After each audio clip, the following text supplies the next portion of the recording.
In the previous build video, we installed the seat post, got all the cables routed through the frame, measured and cut the fork steerer, installed the calipers, rear derailleur and the fork. Which brings us to this point where we tackle the next steps of the build, including routing the cables through the bars, poor Johnny, who is our resident mechanic with over 18 years experience. Now it's time to tackle the routing of the cables through the handlebars, our favourite part of these builds. Bring it on! What's the method in the madness? So what I'm going to do is start with the longest outer cables first. So we're starting with the left side, which is the front mech and the rear brake.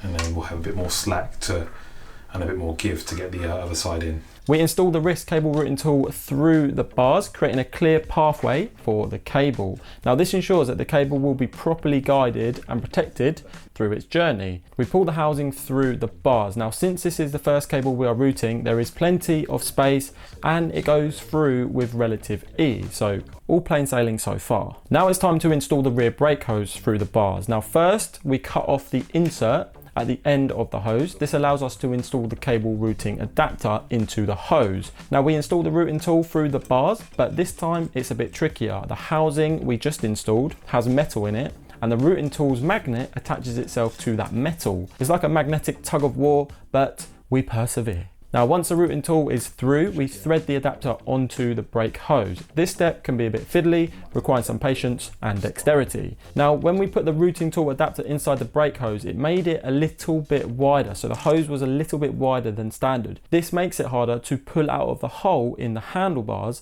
because the gear cable is already in place. Now as we pull the cable through, the adapter slips out of the end of the hose. It's a bit of a setback, but fear not, we have a plan. Now together with the expertise of Johnny, some teamwork and a dentist hook, really?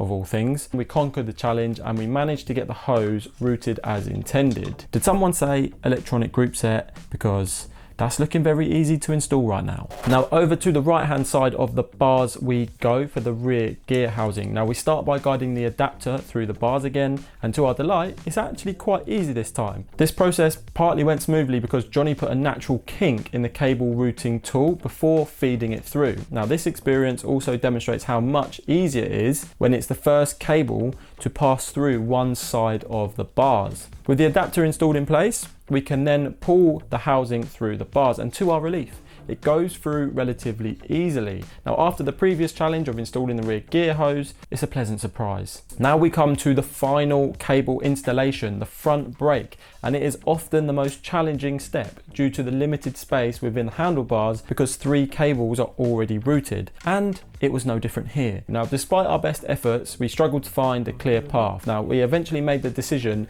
to remove the gear cable to create more space and allow us to attempt routing the brake cable first. The brake hose is a little thicker than the gear housing, so maybe that would help. It's worth a try. It's an experiment. Thankfully, our strategy paid off and we were successful in routing the hose through the bars. Yeah, if you push, and I'm just gonna... Which one? This one? This one. Yeah. There we go. Although this looked quick in the footage, be under no illusion, it takes time and it can be a little bit frustrating. It's also been the same on other bikes that I've done, so it's not unique to these bars. How was the bar install, Johnny? They're a bit fiddly, as always. Yeah. Internal. When you've got 2 outers going through, you're always going to have problems. It's always that last cable, it seems. But when you get the extra 4th one, that's when your problems arise. With everything installed, we can then put the icing on the cake, the bars. This is also a fiddly job. You need to pull the cables through the bars and push them down, push the stem down at the same time. And you need to make sure you don't pinch any cables in that process as well. Now, once it is all installed and everything is concealed in the cockpit, it is looking very, very good indeed. I am pleased with the result. It is sexy. Now let's get the shifters installed, and we're going to start with the left shifter and the gear cable in the left shifter. Now we noticed that the inner gear cable is conveniently pre-installed in the shifter, so we kept that out of harm's way for now. We wouldn't want it getting all tangled up and causing any mischief. Now with the shifter roughly in position, we measure by eye to determine how much outer gear housing goes into the shifter. We mark the appropriate length, bring out the cable cutters and give it the snip. We can then place the end cap onto the gear housing. We loosen the shifter clamp bolt to give ourselves some extra wiggle room. Now with our newfound flexibility and wiggle room, we can confidently push the inner cable through and it pops out down by the bottom bracket of the frame. We install the outer gear housing into the shifter, creating a snug and secure fit. Perfecto. Now for the brake hose, Johnny, the wise mechanic, assured us that there should be an olive in the shifter already, although additional olives did come with the group set, but we will see shortly when we tighten the bolt up. Now we need to measure the amount of hose that is placed into the shifter. Now this is done by eye. Johnny actually has a lot of experience with this Shimano 105 group set, so this is kind of a formality at this point. With the amount needed marked, we can then give it the snip with the specific hydraulic hose cutting tool. There we go. Now with the hose cut to the correct size, we can insert a pin into the end of the hose. We can now install the hose into the shifter, and with a bit of luck, should be a good fit. We ended up with a perfect amount of hose. It's like Johnny measured it. It's amazing. To seal the deal and ensure a leak-free connection, we tighten the flange hose connector. This little hero crushes the olive, sealing the connection between the brake hose and the shifter. They were meant to be together. Moving on to the front derailleur installation, start by greasing the derailleur mounting bolt. But don't worry, no one will judge you if you enjoy that far too much. Haha. Install the derailleur mid-height as we are using a compact setup, but fear not, we will be doing all the tedious adjustments later once a chain set has made its grand entrance. Now, for the inner cable, let's cut a bit of cable sleeve to protect it where it's exposed from the frame to the front derailleur. Against the UK weather, we need as much protection as possible. Now, as for the cable clamping bolt, it seems only fair to give it some greasy love as well. After that, install the clamping bolt to secure the inner cable. And there you have it, another step closer. Now we're going to repeat the process we just done for the left shifter on the right shifter. Begin by loosening the shifter clamping bolt and sliding it onto the bars like a perfectly fitting glove. Now let's measure the gear cable that goes into the shifter by eye, then cut it down to size, add a cable end to the housing. Now the inner gear can be installed by marrying up with the housing. It will pop out at the rear derailleur. Next we'll remove the clamp bolt on the rear derailleur, grease it up and pull the slack through the inner cable before tightening it again. Easy as pie. Time to measure the amount of hydraulic hose that goes into the shifter. Give it a little trim, insert the pin into the end of the hose, put the hose into the shifter so it feels like it's at home. Now move the shifter into place and tighten the flange hose connector. This will crush the olive, sealing the connection. And there you have it. Are you ready to become one with your machine? Next on the hit list is the bottom bracket install. Now we're working with a BB30 bottom bracket that's masquerading as a PF30 thanks to some clever adapters. Now start by greasing the adapters on the bottom bracket and the threads in the center. It's a bit like preparing a cake tin for baking. No one wants a stuck cake, and in our case, a stuck bottom bracket in years to come. Now, when it comes to installing the bottom bracket, we're going to go for an all-in-one approach. No need for separate sides, as Johnny has offered it up and it feels a very good fit. So both sides can be installed and done together. The adapters on the bottom bracket have a taper as well. Now that's going to make our lives a whole lot easier. It's like they've been designed for this very purpose. Next, grab two Hollowtech BB tools to grip both sides of the bottom bracket like a warm embrace. Tighten it up, but don't go overboard. You are not trying to be the Hulk here, but don't go too loose either. You're not handling your finest crockery. Now, if you have a Hollowtech socket tool, you can torque it up to 40 Newton meters, which is just the right amount of snug. Lastly, give your bottom bracket a once over, making sure the lips are flush with the frame, because who doesn't appreciate a perfectly aligned bottom bracket? Let's hope we don't develop that dreaded bottom bracket creak, enough to drive any cyclist mad. Now let's move on to the crankset install, a delightful task made even more enjoyable by the fact the chain rings come pre-assembled. First, grease the spindle because it's going to be spinning like a sewing machine on crack. We all keep our cadence nice and high, don't we? While you're at it, grease the bottom bracket bearings too. Now with the greasing done, place the drive side into the frame complete with its fancy pre-assembled chain rings. Then install the non-dry side crank arm onto the other end of the spindle. Next up, grease and install the preload screw. Get it in there hand tight. Take out any plate in the bottom bracket. Use your feel and your intuition to get this to the perfect tension through your fingertips. It tingles. Or tighten it to 0.7 to 1.5 Newton meters as Shimano recommends. Time to tighten those crank arm bolts to 14 Newton meters. Gradually do each bolt up, ensuring an even grip.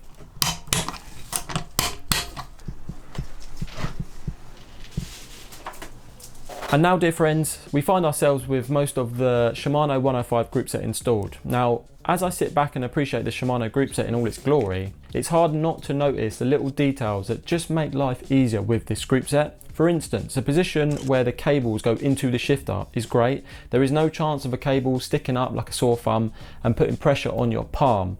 And let's not forget the accessibility of the clamping bolt as well. No more wrestling with tools, as you can easily reach it with a torque wrench. The hoods also roll back effortlessly, granting you access to the inner sanctum of your shifters.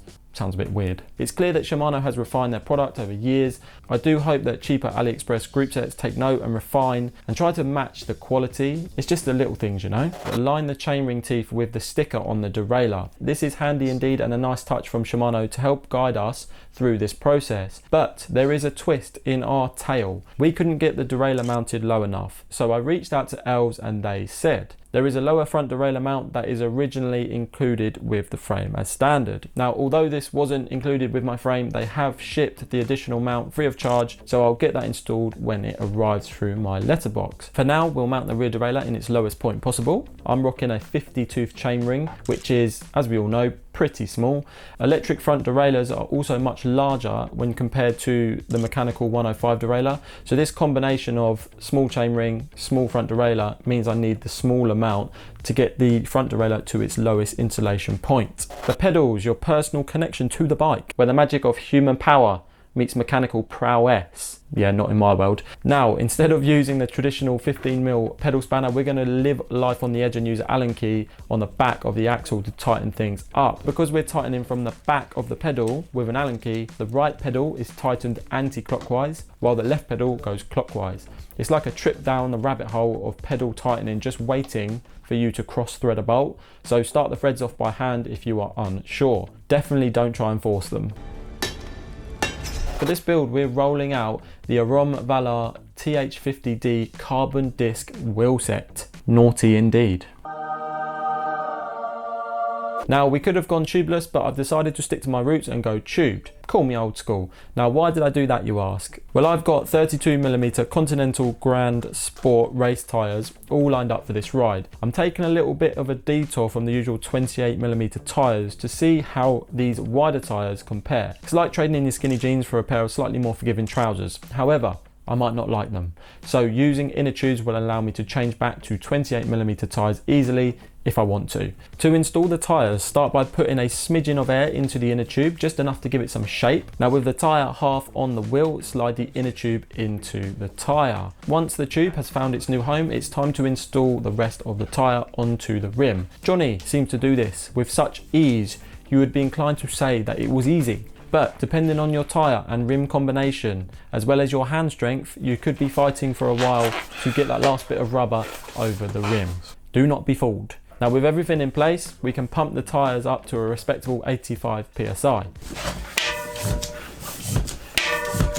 Now simply repeat the exact same process for the rear wheel. It's like deja vu, but with twice the satisfaction.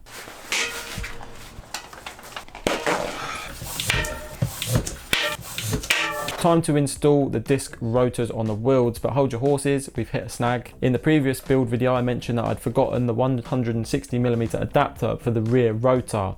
It's not arrived yet, so we'll have to leave that one hanging for now. Instead, let's focus on the front rotor. First, grease the spline and the lock ring because we're all about that smooth rotation.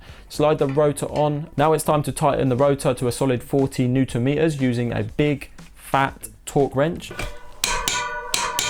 Clean the rotor with disc brake cleaner to remove any grease or residue. Now let's install the cassette, a task which requires gentle touch as the thread on the lock ring is rather delicate. First, grease the lock ring itself and the free hub because we're all about reducing that friction between those metal to metal surfaces. Slide the cassette on the correct way as Johnny demonstrates here. I must confess, I have never installed a cassette like that before. I'm normally aligning each cog individually. Once you've got the lock ring started by hand, employ your trusty torque wrench and your cassette tool to tighten it to a firm 40 Nm. Yeah, that's perfectly clear, Mickey, yeah. Putting the wheels on really does bring our two-wheeled beauty to life. First, grease the threads on the through axles, then give the axles a bit of a rub together to share the greasy love. Intimate. We put the front wheel on first and then the rear wheel follow. Super easy. It's like putting new shoes on a bike, and we all know the bike's not fully dressed without them. For the chain, first position it on the little chainring and the little cog on the cassette. That's the highest gear, and check the length. In our case, there were 5 extra links, but we're not done there. We do a big to big check as well, which revealed 4 extra links. Now it's better to err on the side of caution. A longer chain is preferable to a shorter one. So we'll go ahead and remove just 4 links. Using the chain link tool, we say cheerio to those extra links like unwanted hijackers on your pace line. Next, install the chain on the small chain ring and the small cog on the cassette, as there is more slack in the chain when you go from small to small. Finally, use a quick link to connect the chain. And voila, our chain is now ready to grip those teeth and send us into the abyss. So then what you do, you set up your gears, as I went through as you saw. You would have to obviously adjust the limit screws because they're normally screwed in a bit. Unscrew the lower screw so I can get it up to the lowest gear. Then as I was getting up there, it was making a bit of noise with the upper jockey wheel and the lowest gear. So what I did is increase the B tension screw, so it went in, so clockwise, and then increase the distance. So in terms of distance, normally I use around a chain link length, kind of like a diagonal away from the lowest gear, and generally it will give you the best shifting and distance from the lowest gear. So the highest gear, I just double check that as well. So I just push the limit screw in a bit and then unscrew to let it drop down and just get a right amount of gap so it doesn't actually drop beyond the 11th gear, because that's obviously not great because it will chew the frame up. So for the front mech, just adjusted the cable and the limit because I already got the angle. So I'm just going through the gears, just shifting a few times just to pre-stretch the cables. So it will pre-stretch, plus it will push the outer end caps in a bit more as well, and especially push it in the shifters as well, just to get the gears to work nice, so then you don't get out on a ride and next minute your gears don't work. After doing that, now checking fully shifts over, and also the sort of trim shift works as well. I start off with the high gear. It seemed to work fine after I got it, tweaked it a little bit. Also, there's a sort of cable adjuster screw on the mech. Used that a bit as well, and then just checked it on the lower gears and done the same to make sure it shifts how it should with the trim on there, so it moves enough just to give a bit of scope with the cassette. That's it really. That's sort of the limits adjustment and the trim adjustment there. Oh, you make it sound so easy. Let's get the stem aligned with the wheels. To do that, we need to loosen the stem bolts. Once that's done, align the stem and tighten the top cap. After that, you'll want to tighten the stem bolts to 6 Newton meters. Now let's align the right lever so it's in a neutral position, pretty much flat. Then turn it slightly to follow the bar drop angle. Finally, tighten the shifter clamping bolt to 6 Newton meters, and we are all set. Now onto the saddle, the throne upon which you shall reign over your newly created machine. Sit your ass down! First, completely undo the clamping bolt and slide out the temporary rails. Of course, we'll grease the clamping bolt because that's the running theme in this build. Now it's time to install the EC90 AliExpress Special Saddle, which is a marvel of both comfort and style, and it's also kind to your bank balance. Use an Allen key to secure it in place and then crank it up to 12 Newton meters with the torque wrench as per the instructions on the clamp. And that concludes part 2 whilst I wait for parts to arrive. In the meantime, click here to watch part 1 of the build, which has equal amounts of sarcasm, as always, and bike building tips. Until the next one, take care. I'll see you very soon.